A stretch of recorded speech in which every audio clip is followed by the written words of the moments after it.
أعوذ بالله من الشيطان الرجيم.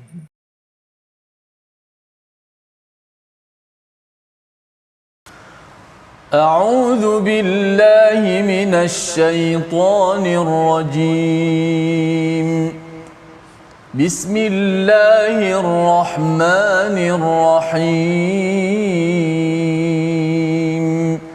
الحمد لله رب العالمين.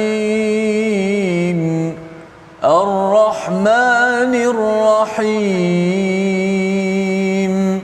مالك يوم الدين. إياك نعبد وإياك نستعين. اهدنا الصراط المستقيم. صراط الذين أنعمت عليهم غير المغضوب عليهم ولا الضالين.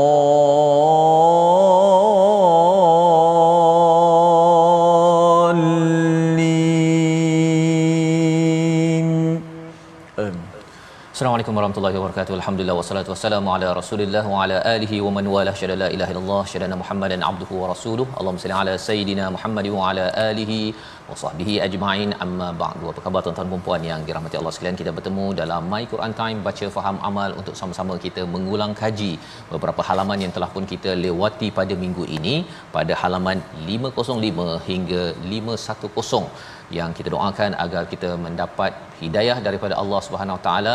Kita mohon Allah dengan doa subhanakala ilmalana illa ma 'allamtana innaka antal alimul hakim rabbi zidni ilma. Pada hari ini kita ingin mengulang kaji bersama dengan tokoh jemputan kita pada hari ini, bersama dengan Ustaz Kan Yong Sheng. Itulah nama asal Ustaz Muhammad Nur Adlu pada hari ini. Ahlan. Apa khabar? Assalamualaikum. Ya, jazakumullah khair ya.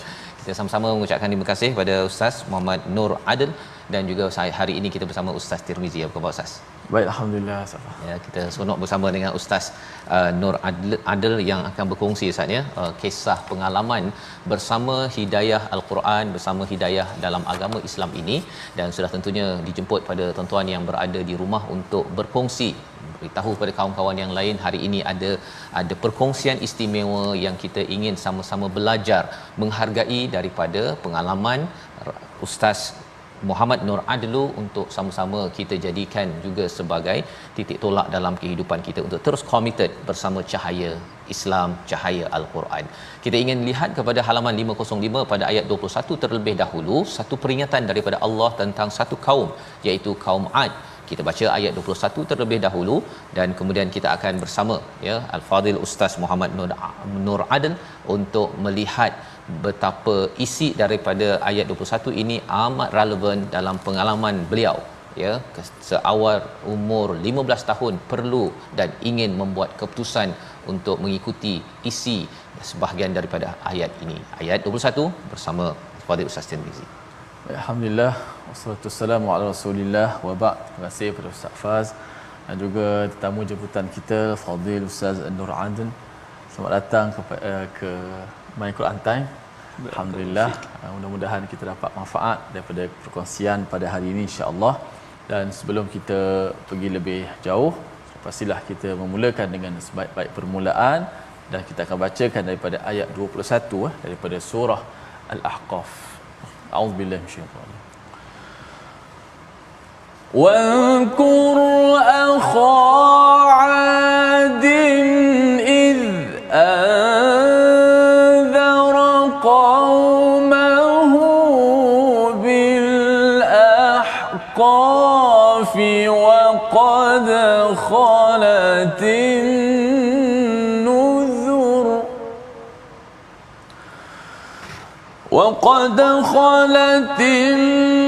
النذر من بين يديه ومن خلفه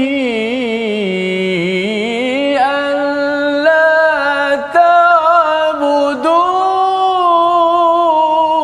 تعبدوا إلا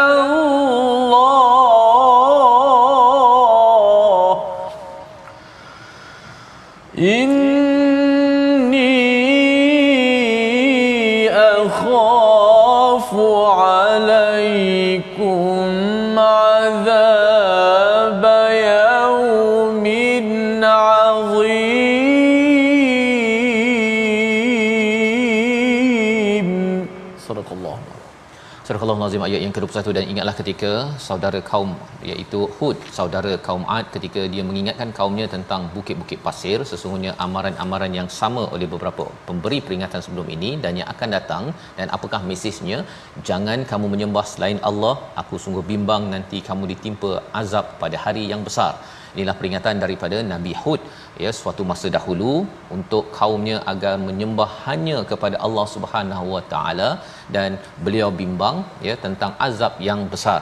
Kembali kepada Al-Fadhil Ustaz Muhammad Nur Adil, ya, bagaimana, ya, kalau zaman Nabi Hud ini ada Nabi Hud mengingatkan untuk beribadah kepada Allah, mengabdikan hanya kepada Allah Subhanahu Wa Taala, bagaimana pula Ustaz, ya, Ustaz Nur Adil bila berkenalan dengan Islam dan kembali beribadah kepada Tuhan yang satu, apa cerita, apa kisah, siapakah rasul, ya, siapakah utusan ataupun bagaimana peristiwa itu berlaku? Silakan.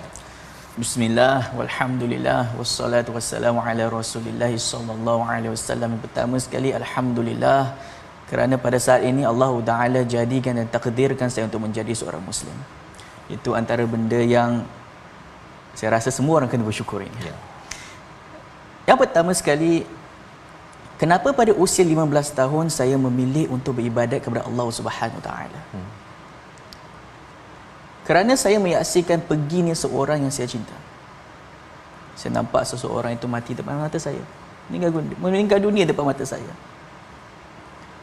Dan benda itu membuat saya membuka minda saya tentang hakikat kehidupan. Hakikat kehidupannya, kalaulah kita mengejar harta untuk dunia, untuk dipanggil kaya, untuk dapat nikmat-nikmat dunia, kalau kita mengejar nama untuk dipanggil hebat, untuk disanjungi, kalau kita mengejar pangkat untuk orang kat nampak kita ni, untuk orang hormat kita, kalau kita kejar nama untuk orang cakap setelah kematian kita, hakikatnya bila kita mati, semua dia tak bermanfaat. Kalau kita ada harta banyak pun, lepas kita mati, lepas kita meninggalkan dunia ini, dia pergi dengan dunia. Dia pergi dengan dunia. Harta yang banyak bila kita ada, kita mati, kita meninggalkannya, dia diwarisi. Pangkat, lepas kita meninggalkan dunia, diganti. Orang lain ganti. Orang lain ganti. Nama, kalau orang sebut pun nama kita dengan kebaikan, apakah manfaatnya kita dikubur? Tak ada manfaat. Hakikatnya apa yang saya nampak dengan kematian itu, saya dapat tahu bahawasanya hakikat hidup ini, apa kita kejar untuk dunia, dia akan pergi apabila kita meninggalkan dunia. Jadi pada waktu itu saya fikir, dah lah, kita nak kejar benda ni tak senang tau. Nak kejar duit, nak kejar harta, nak kejar pangkat, nak kejar nama, benda ini ambil masa. Satu lagi, benda ini ada kalanya kita dapat, ada kalanya kita tak dapat. Kalau tak dapat, kita kejar 20 tahun, 30 tahun, berpeluh, berkeringat, bersakit, tapi tak dapat. Bukankah itu satu pelaburan sia-sia? Rugi. Pelaburan yang sia-sia. Dan kalau kita dapat sekalipun, kalau kita nak benda itu untuk dunia sahaja, kalau kita dapat sekalipun, dia akan hilang dengan kematian.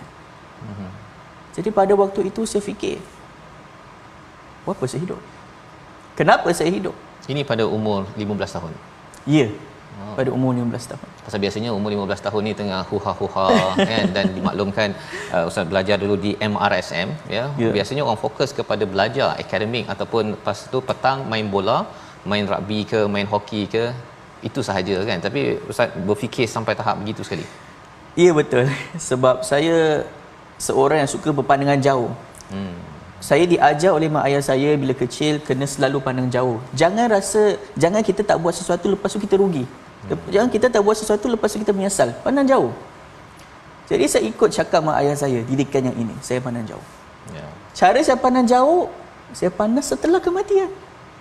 Ada tak apa-apa yang betul-betul kalau saya kejar, dia kekal? Dan itulah titik pertama yang membuatkan saya untuk mencari agama. Itulah titik pertamanya. Dan kemudian saya mula untuk mengkaji agama.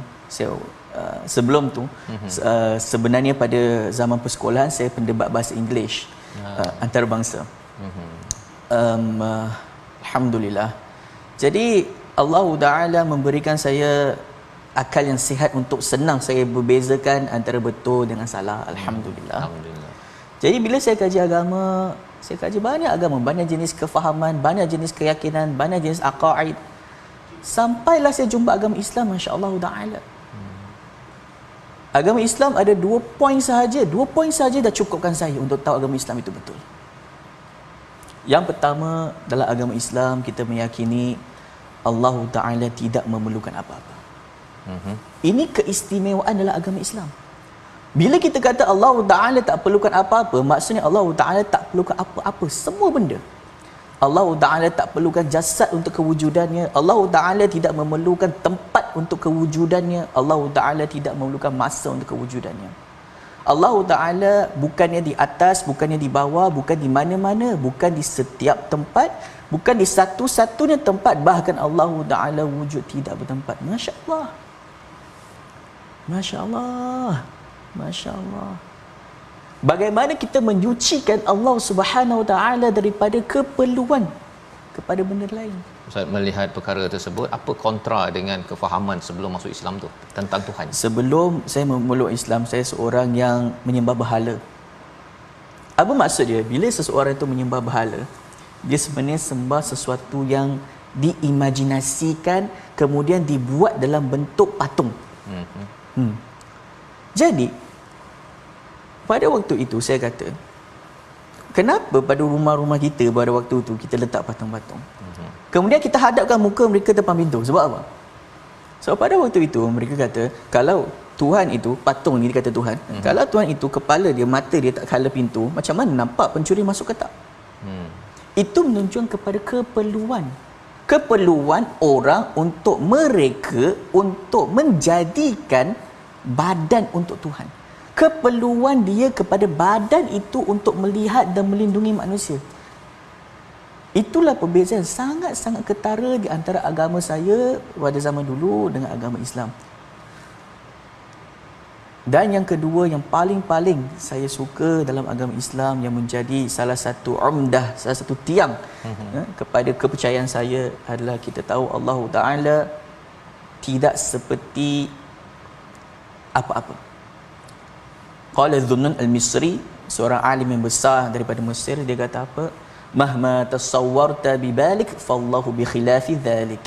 Apa yang tergambar di fikiran kita, maka Allah Ta'ala tidak sama dengan itu. Masya-Allah, betul. Kerana apa? Kerana apa saja adalah bayangan kita, sebenarnya apa kita buat? Dalam bayangan kita, sebenarnya kita mereka ataupun kita melukis satu gambaran di fikiran kita.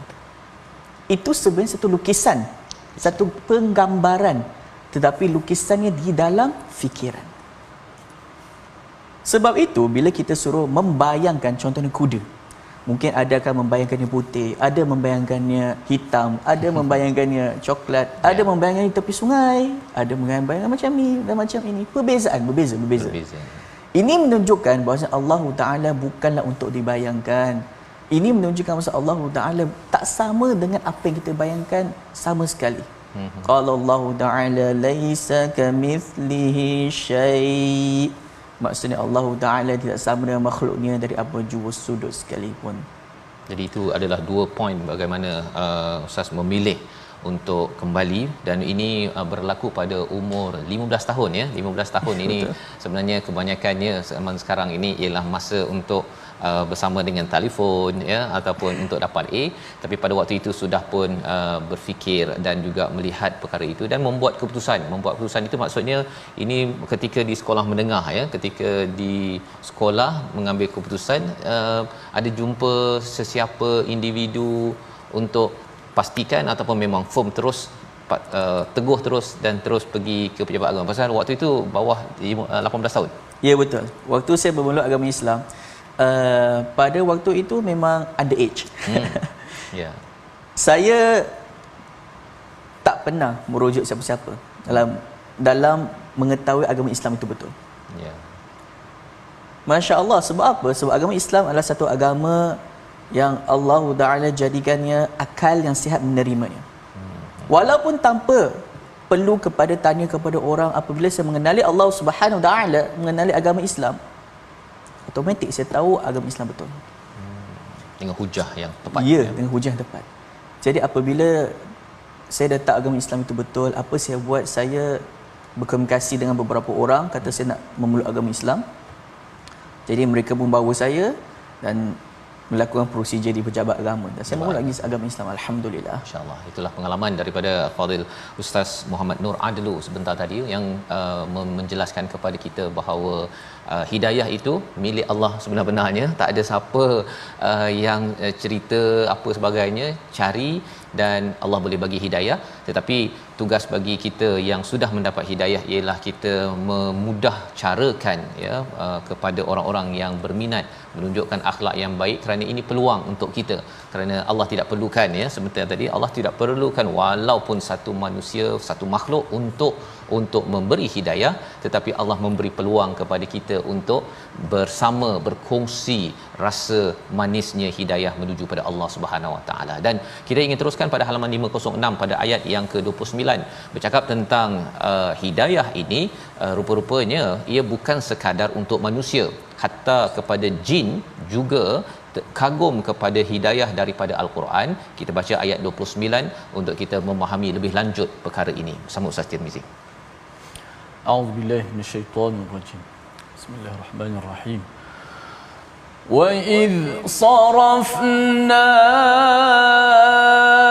ilayka nafaran minal jinni yastami'una al-Qur'ana falamma hadaruhu qalu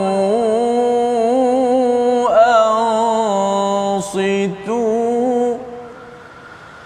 falamma qudiya wallaw ila qaumihim munzirin.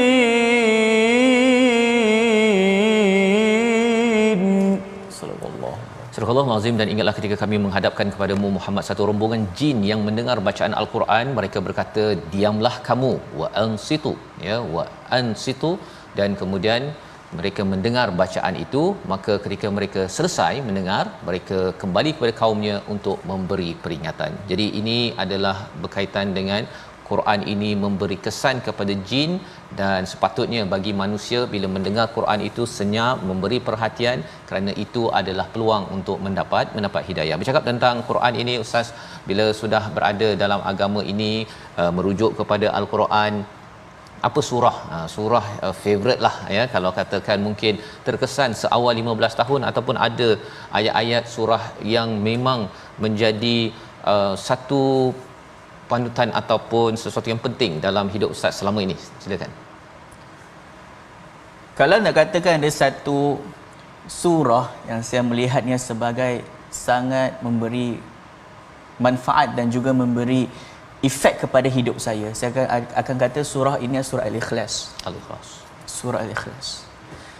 Surah Al-Ikhlas, masya-Allah taala, sebelum kita bergerak kepada maksud dia kan, surah Al-Ikhlas ini Rasulullah sallallahu alaihi wasallam mengatakan seseorang membacakan surah Ikhlas ini seolah-olah dia akan mendapat pahala seolah-olah dia membaca 1/3 Al-Quran. Dan menggunakan trik ini juga, menggunakan cara ini juga, Sayyidina Ali berjaya untuk memperisterikan puteri Rasulullah sallallahu alaihi wasallam. Masya-Allah taala. Saya sangat-sangat suka surah Ikhlas. Sangat-sangat suka.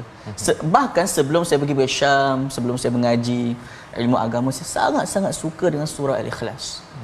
Kerana apa? Kerana surah Al-Ikhlas ini dia mengenalkan kita dengan Tuhan. Dia mengenalkan kita kepada Allah Subhanahu Wa Taala. Macam mana kita kenal Allah Taala? Allah Taala, kita kenal Allah Taala bukan dengan kita membayangkannya. Qala Allah Taala wa anna ila rabbikal muntaha. Maksudnya, dan janganlah kamu membayangkan dan memikirkan tentang zat Allah. Jadi macam mana kita nak kenal Allah Subhanahu Wa Taala? Adalah kita mengetahui sifat-sifatnya. Dan di dalam surah Al-Ikhlas, masya-Allah, penuh dengan sifat-sifat Allah Subhanahu Wa Taala. Qul huwallahu ahad, Allah Taala Maha Esa.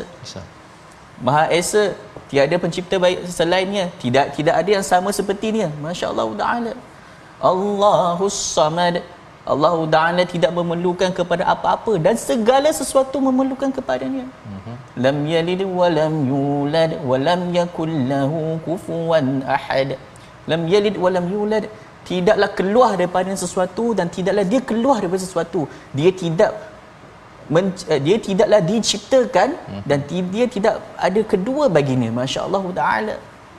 Wa lam yakul lahu kufuwan ahad, dan tidak ada sekutu baginya, tidak ada yang sama sepertinya. Masya-Allah, masya-Allah. Saya ingat lagi apabila saya nak memeluk agama Islam. Apa kita buat? Kita mengucap 2 kalimah syahadah. Syahadah pertama apa? Asyhadu an la ilaha illallah. Aku menyaksikan bahawasanya tiada yang layak disembah melainkan Allah. Atas dasar apa saya mengatakan asyhadu an la ilaha illallah? Atas kerana kita kenal Allah. Kita kenal sifat-sifat Allah. Kita kenal Allah dan kita tahu Allah Ta'ala adalah satu-satunya pencipta, satu-satunya Tuhan. Surah ini mengingatkan kepada saya sebab apa saya memeluk agama Islam. Dan bila saya memeluk agama Islam, saya mula untuk mengaji, menimba ilmu. Sampailah setahap saya mempelajari tafsir An-Nasafi. Saya jumpa sesuatu di dalam tafsir An-Nasafi yang membuat hati saya rasa sangat gembira.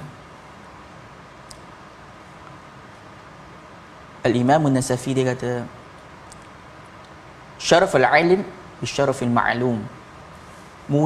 Mulianya satu ilmu adalah kerana mulianya apa yang diketahui. Allah Ta'ala Maha Mulia. Allah Ta'ala paling mulia. Maka ilmu tentangnya paling mulia. Ashraful ulum, ilmu tauhid. Ilmu yang paling mulia, ilmu tauhid, ilmu keyakinan, ilmu kita kenal Allah Subhanahu Wa Taala. Ada kalanya, tuan-tuan dan puan-puan, ada kalanya kita banyak mengejar ilmu fiqh. Bagus ilmu fiqh, bukan tak bagus, bagus ilmu fiqh. Tapi ada kalanya kita meninggalkan ataupun mengabaikan ilmu tauhid. Sedangkan ilmu tauhid ini dia adalah kunci, dia adalah umdah, dia adalah tiang. Dia adalah keyakinan kita yang membawa kita kepada kelakuan-kelakuan, kepada ibadat-ibadat ini. Kalaulah keyakinan kita tak kuat, kita akan mendapati diri kita lemah dalam melakukan kewajipan, meninggalkan perkara yang haram, maksiat. Susah. Masya-Allah Ta'ala. Kerana itu saya suka surah Ikhlas. Masya-Allah ya. Jadi itulah surah kesukaan bagi Fadil Ustaz Muhammad Nur Adil ya.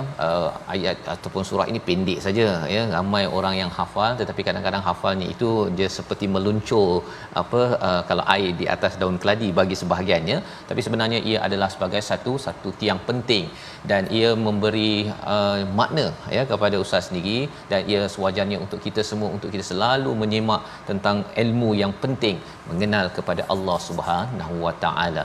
Kita kembali semula, kita berehat sebentar dalam My Quran Time, baca faham amal insya-Allah.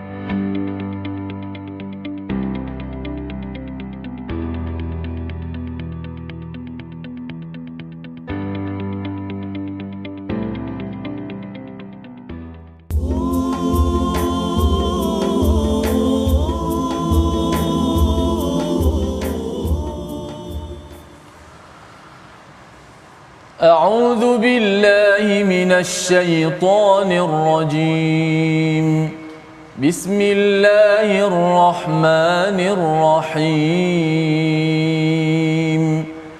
الذين كفروا وصدوا عن سبيل الله أضل أعمالهم والذين آمنوا وعملوا الصالحات وآمنوا بما نزل على محمد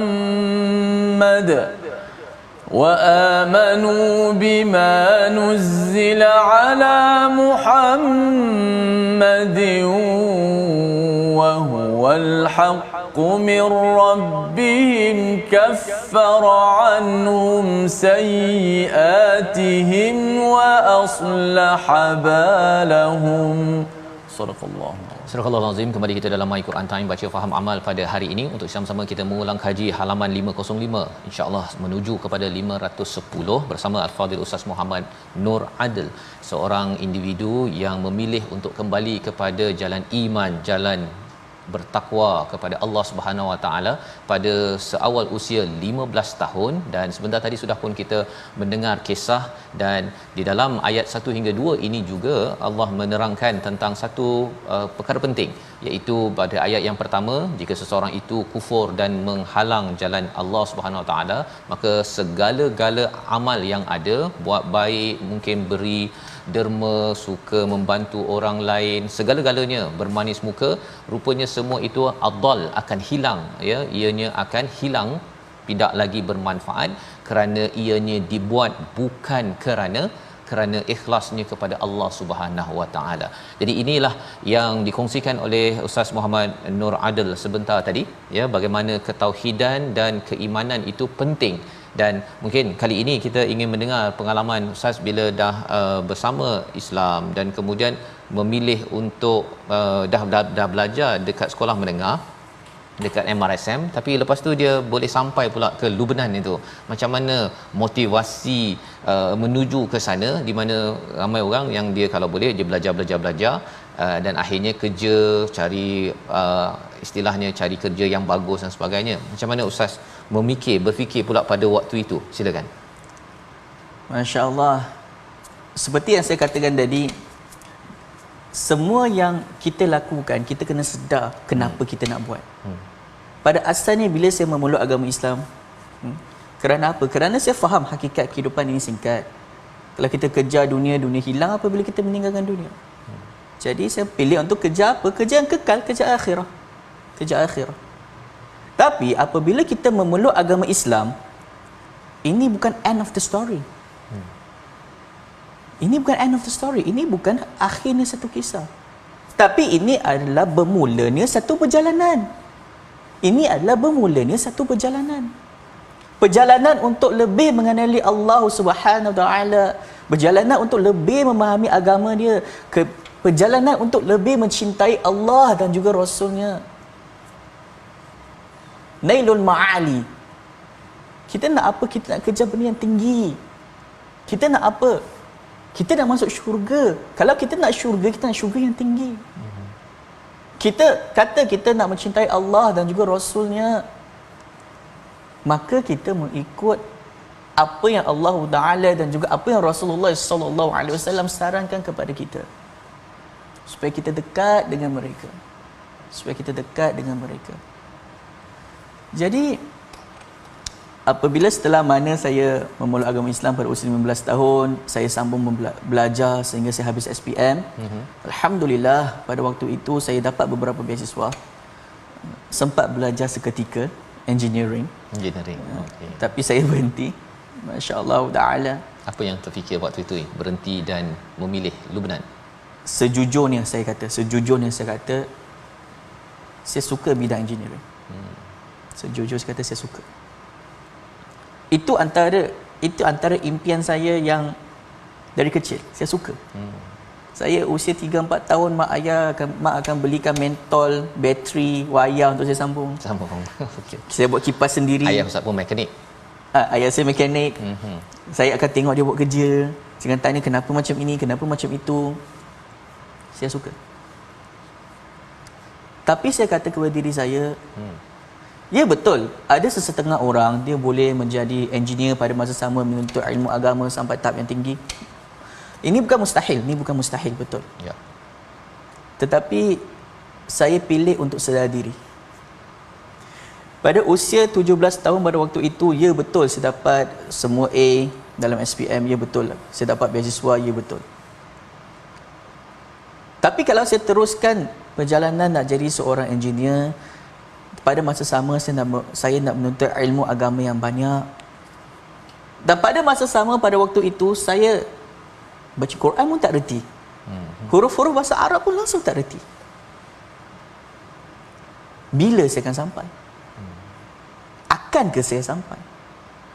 Jadi saya pilih sesuatu yang saya tahu manfaat dia akan kekal selama-lamanya. Bukan saya kata jadi engineer tak ada manfaat. Ada.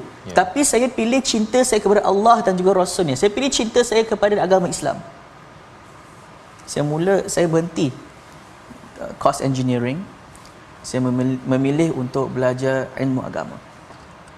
Jadi saya pergi ke banyak tempat, saya jumpa dengan banyak guru. Kemudian saya dapat cadangan ini untuk belajar di Syam kerana kekuatan mereka dalam berhujah menggunakan ayat-ayat Quran dan juga hadis, kekuatan mereka terkenal di situ.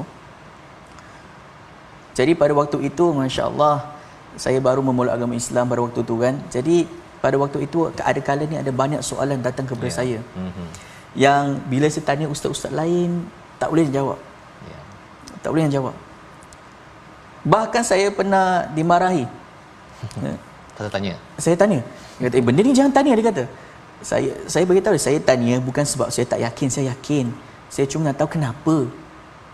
Saya tak faham kenapa. Tapi saya kena marah. Jadi apa yang berlaku? Saya bertanya, saya berjumpa dengan seorang syekh ini daripada Syam, dan dia jawab soalan saya dengan wuduh, dengan terang, dengan ayat-ayat Quran yang ringkas, dengan dalil-dalil akal yang jitu, yang padu, yang ringkas, yang difahami. Saya ambil keputusan, ini yang saya nak. Yang jelas. Saya nak jelas. Saya cinta kepada Allah dan juga Rasulnya. Saya nak kenal Allah, saya nak kenal Rasul. Saya nak beribadat kepada Allah Subhanahu Wa Taala dan mendapat pahala yang tinggi, yang banyak, darjat yang tinggi di sisi Allah. Kita kena berkorban. Dunia ini bukan semua kita nak kita dapat. Ibn Jauzi dalam kitabnya Laftul Kabid ila Nasihatul Walad, sebuah kitab yang dia tulis nasihat kepada anak dia. Dia kata apa? Laisa kullu muridin murada wala kullu hajatin wajida. Bukan setiap yang kamu kendaki, bukan setiap orang yang kamu nak, kamu kendaki, kamu cinta dia, dia cinta kamu balik. Tak. Dan bukan semua benda yang kamu kejar kamu akan dapat. Bukan semua hajat kamu ada kamu akan jumpa. Saya nak jadi ini, saya nak jadi ini, saya nak ini, saya nak ini. Hakikat ni kita kena berkorban. Hakikat ni kita tak boleh semua. Hakikat ni ada benda memang kita kena pilih. Jadi saya pilih untuk menuntut ilmu dan mendekatkan diri kepada Allah Subhanahu Wa Taala. InsyaAllah. Dan itu yang membawa kepada berada di Jamiatul Alami di Lubnan, di Syam, ya. Masya-Allah, itulah perjalanan kehidupan bagi Ustaz Muhammad Nur Adil, ya, dan balik daripada Syam kembali di Malaysia meneruskan, ya, mendidik anak bangsa, ya, mendidik dengan ilmu, mengenal, mendekatkan diri kepada Allah SWT kerana ada tujuan. Inilah yang dirakamkan pada ayat yang ke-12. Kita baca bersama ayat ini dan kita nak melihat bagaimana perspektif syurga ini dipasakkan. Dan lebih daripada itu, kalau dalam sebelum beragama Islam ini, apa konsep tentang syurga yang kita akan dengar daripada Ustaz Muhammad Adil. Kita baca dahulu ayat yang ke-12 surah Muhammad. Silakan Ustaz Tir. A'udzubillahi minasyaitanir rajim. Bismillahirrahmanirrahim. Inna Allah yudkhilul ladzina amanu wa 'amilus salihati jannat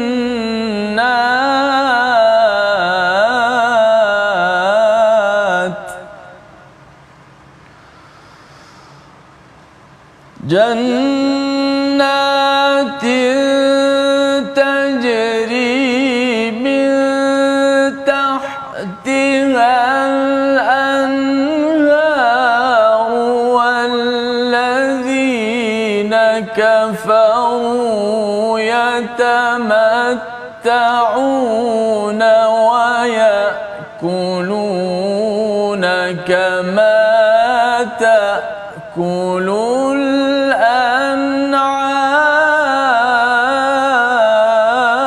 الأنعام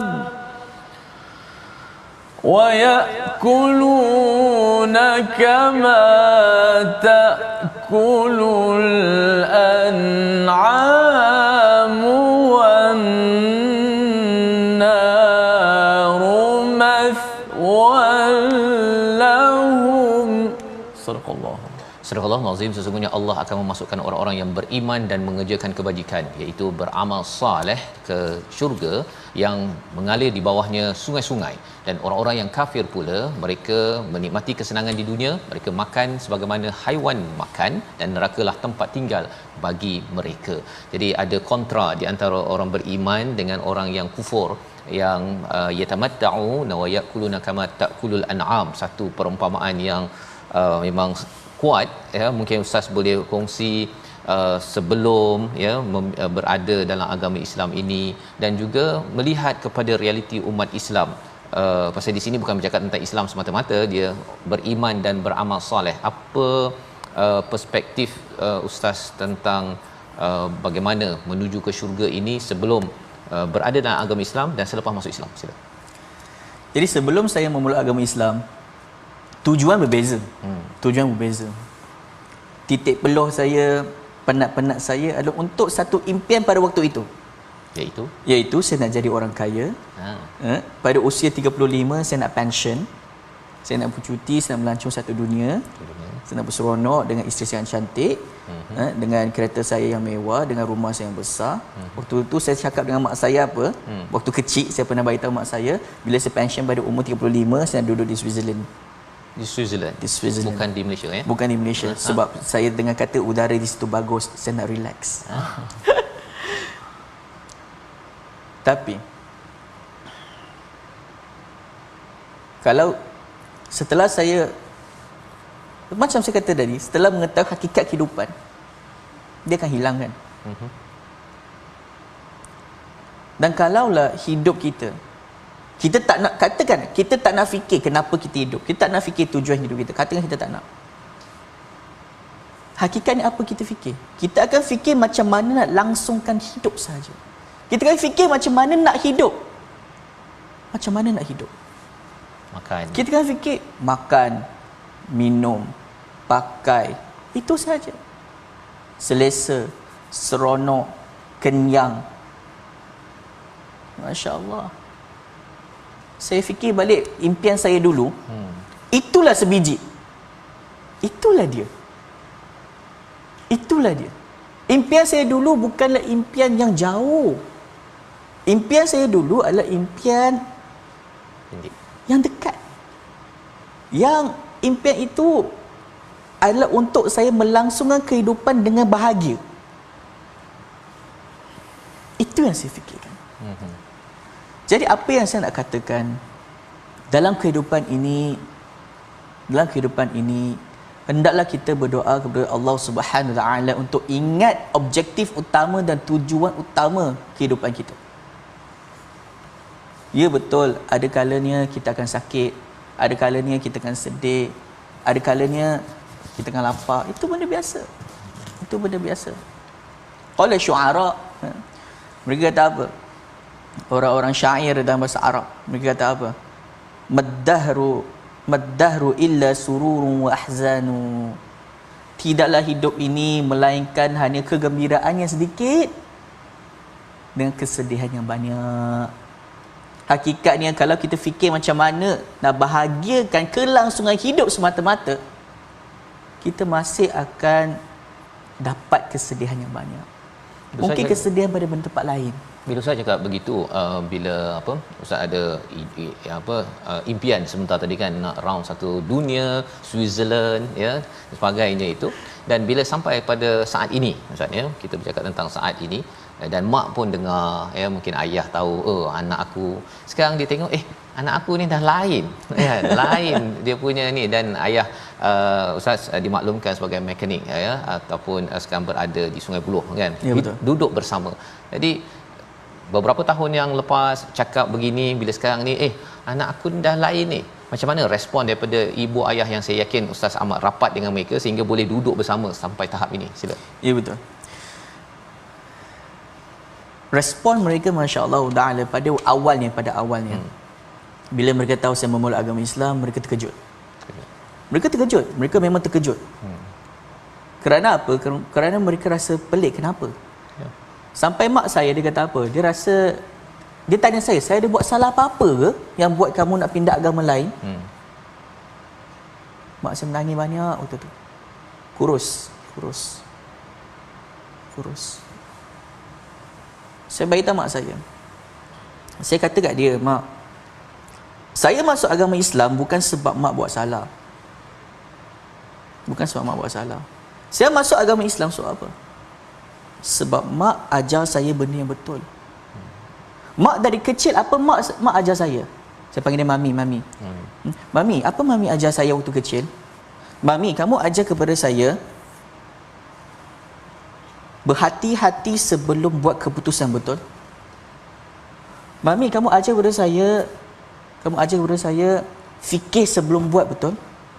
Mami, kamu ajar kepada saya pandangan jauh betul. Mami, saya pandang jauh ni. Saya dah pandang jauh. Saya pandang apa yang kekal. Saya buat keputusan setelah saya fikir, setelah saya tahu saya sanggup tinggalkan benda yang saya suka untuk Allah Ta'ala, untuk apa yang kekal. Ini apa yang mak ajar. Jadi bila dia dengar ini, sejujurnya dia terkesan. Dan kami pun pernah ada dialog berkaitan dengan agama, dan dia pun menerima agama Islam ini agama yang benar. Dia pun menerima. Tetapi biasa Allah Ta'ala ada kalanya memberi hidayah kepada orang, ada kalanya tidak. Dia tetap memilih untuk tidak memeluk agama Islam walaupun dia tahu agama Islam itu betul. Sampai tahap ini. Ya, betul. Yang kita doakan sebenarnya diberikan hidayah kepada Amin. ibu, ayah, kepada ustaz dan juga kepada kita semua. Ya, kerana hidayah itu bukan satu titik, tetapi ia adalah satu perjalanan sampailah mendapat rahmat ke syurga Allah Subhanahu Wa Taala. Jadi terima kasih diucapkan kepada Al-Fadhil Ustaz Muhammad Nur Adil yang berkongsi kisah, dan saya yakin bahawa banyak lagi yang pengalaman, cara melihat yang ingin kita congkilkan, tapi hari ini dengan masa yang ada kita bersyukur dapat bersama, kerana bukan mudah Ustaz ya, bukan mudah kecuali apabila dengan ilmu, ketauhidan, keimanan yang jelas, maka selepas itu hujah itulah yang melatari kepada pilihan kita.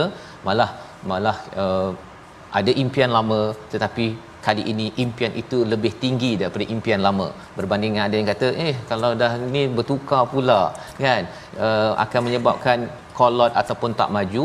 Tapi rupa-rupanya itulah pemikiran yang lebih ke hadapan, itu yang diajar oleh mami sebentar tadi ya, untuk terus berhati-hati, kerana bukan semua yang kita tak nampak itu tidak ada, dan inilah yang diajarkan di dalam agama Islam, agama yang penuh dengan hujah yang jelas dalam menuju ke daerah akhirat nanti insya-Allah. Di hujung ini kita berdoa kepada Allah Subhanahu Wa Taala, Allah pimpin kita terus kita committed bersama Islam, ikhlas hanya kerana Allah Subhanahu Wa Taala. Bersama dengan Al-Fadhil Ustaz berdoa bersama di hujung. Bismillahirrahmanirrahim. Alhamdulillahirabbil alamin, wassalatu wassalamu ala asyrafil anbiya'i wal mursalin.